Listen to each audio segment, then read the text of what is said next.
What's up, guys? Welcome back to the channel. Here we are with another reaction. In this one, we have drunk Irish SAS soldier who destroyed 100 aircraft in World War II.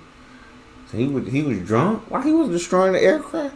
I know about the SAS soldier going to destroy aircraft. I didn't know he was Irish. I didn't know he was drunk.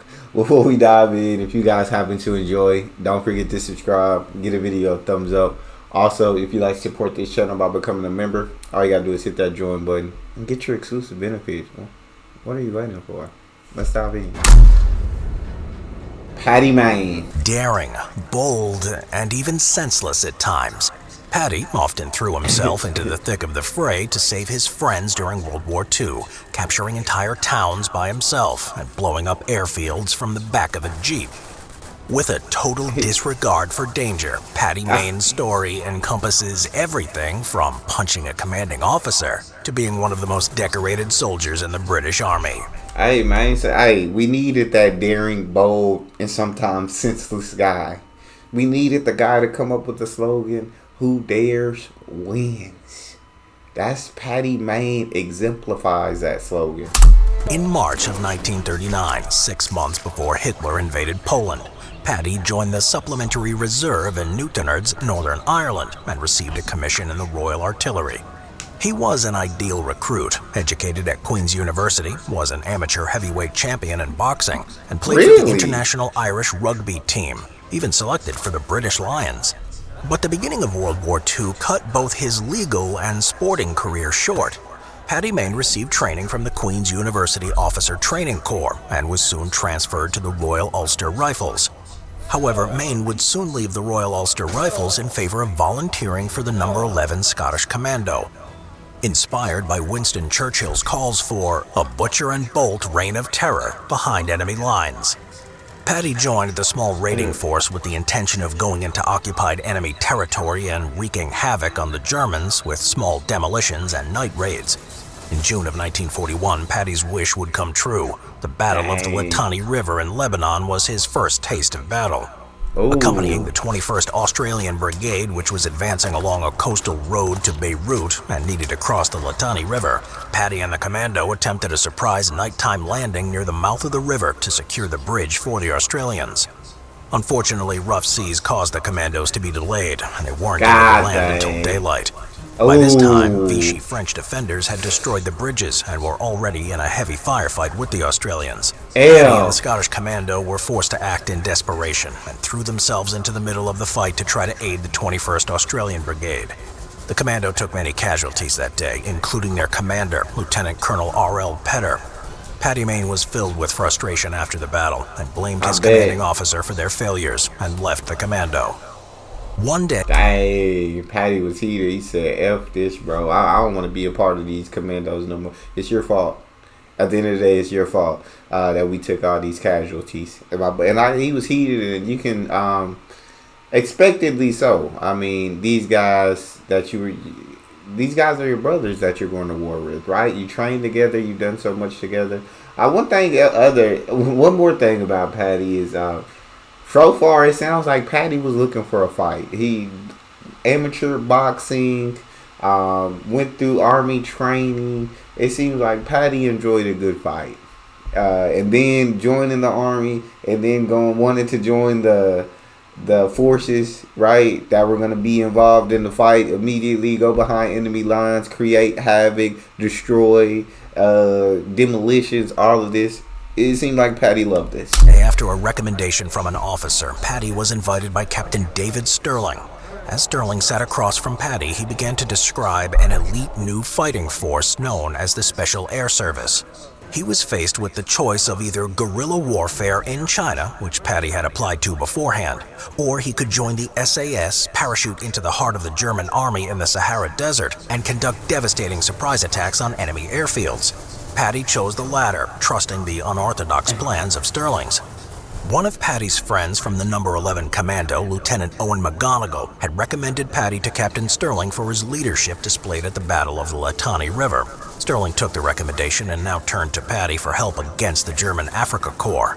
From November 1941 to the end of 1942, Paddy Mayne terrorized German airfields. Conducting night raids from the back of jeeps, Paddy and his men blew up supplies, ammo storages, airstrips, and enemy aircraft. The German Africa Corps was soon deprived of communication, fuel, and food and water.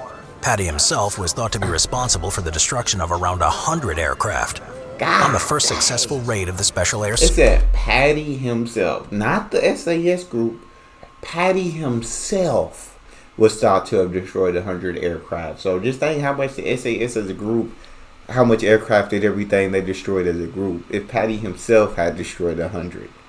Hey, Paddy like this. Hey, nighttime raids, right? Catching the enemy off guard. Service, Mike Sadler remembers being with Paddy as they navigated through the desert to Tamet, where a very long, deep valley, also called a wadi, led up to a German airfield. From there, Paddy Mayne and his men embarked to the airfield, and in Mayne's own words, bombs were placed on 14 aircraft. 10 aircraft were damaged by having instrument panels destroyed. Bomb and petrol dumps were blown up. Reconnaissance was made down to the seafront, but only empty huts were found. Several telephone poles were blown up.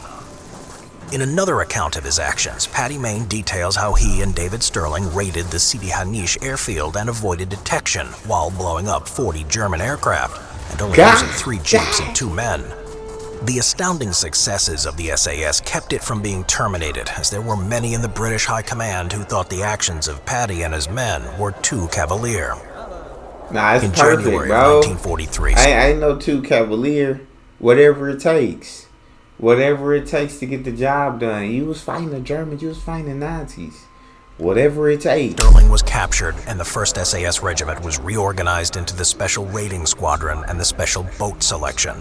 Paddy Mayne, now a major, was chosen to command the Special Raiding Squadron in Sicily and Italy.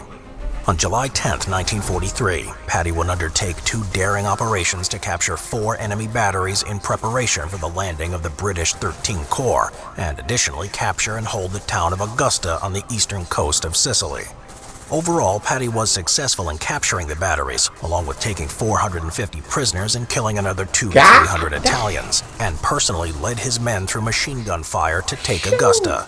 For his actions on this day, he would receive the first of 3 bars to his Distinguished Service Order.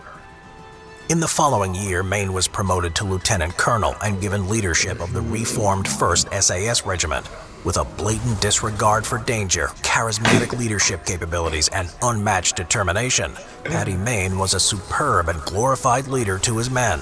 And on April 9, 1945, he would undertake one of the most epic advances in history. While clearing a path for the 4th Canadian Armored Division, Mayne was informed that British soldiers were pinned down by German troops near the town of Oldenburg in northwest Germany. Coming to the rescue, Paddy Mayne jumped into a jeep and raced to where his men were surrounded. Of course he did. With just a sidearm, Paddy exited his vehicle and cleared a nearby house of Germans. From there, he took a Brenly... With just a sidearm, bro. Bro isn't real. This man, are we sure he's not an Avenger? Are we sure Paddy Mayne is not an Avenger? God. Just the sidearm went in and took out the Germans, dog. Like machine gun and drove straight into the advancing Germans who were headed for his friends. Driving up and down, Mayne kept one hand on the wheel and another on his machine gun as he attacked the Germans and stopped to load wounded soldiers onto his jeep. Members of the SAS who weren't wounded were able to clear enemy positions inside houses and take out snipers' nests in this whirlwind of chaos. Following the extraction of his men, Paddy then took those who could fight and headed straight for Oldenburg, where he outflanked the German defenders there and captured the town. Controversially, Mayne was not awarded the Victoria Cross, Britain's highest honor for bravery in the face of the enemy. For his actions on this day, he was instead awarded a 4th Distinguished Service Order. Throughout his career, Paddy Mayne was a beloved leader on the battlefield, but many kept their distance from him during the little downtime they received. With an abusive relationship to alcohol, Paddy often preferred the company of books to people and would routinely challenge, after a period of heavy drinking, any who crossed his path. Increasingly withdrawn, Paddy saw the end of the war in September of 1945 and briefly joined the Falkland Islands Dependency Survey before retiring back to Newtownards with complaints of a crippling back pain.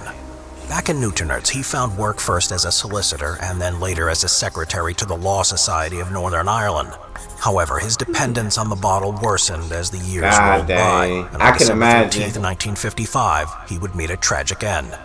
After a long night of continuous drinking, Paddy Mayne left the town of Bangor and made his way home to Newtownards. At roughly 4 a.m., while speeding in his Riley Roadster, he collided with a farmer's vehicle and was found dead at the scene. Hundreds of mourners came to pay their respects to his legacy, and Paddy Mayne is remembered today as a celebrated war hero with a defiant, larger-than-life personality. One of Paddy's officers recalled during his war days that when Paddy had drunk a bottle, he literally picked me up by the lapels of my uniform, clear of the ground, with one hand while punching me with the other, sent me flying. Next day, he didn't remember a thing about it. That's "Just tell crazy. me who did that to you, Gerald," he said. I told him I walked into a door. He was a very brave man, and I liked him very much. Troubled, wild, and dashing, he was an action movie in real life, and his story is one that continues to inspire people today. Dang, Paddy Mayne, absolute freaking hero. Fearless. Absolutely sounds fearless. A little dependent on the bottle, but I mean, geez, when you fight as much as Paddy did, like, of course that's gonna take a toll on you. That might push you towards the bottle. I don't know if he was dependent before he even joined, but that may push you towards the bottle. But no matter what, man was absolutely fearless and critical in helping take down Germany. And with all these raids and everything, Paddy was always down to fight. He saved many lives, and he should be remembered as a hero. That's all we have. If you guys enjoyed, don't forget to subscribe, give the video a thumbs up, and check out the next one. I'll see y'all next time.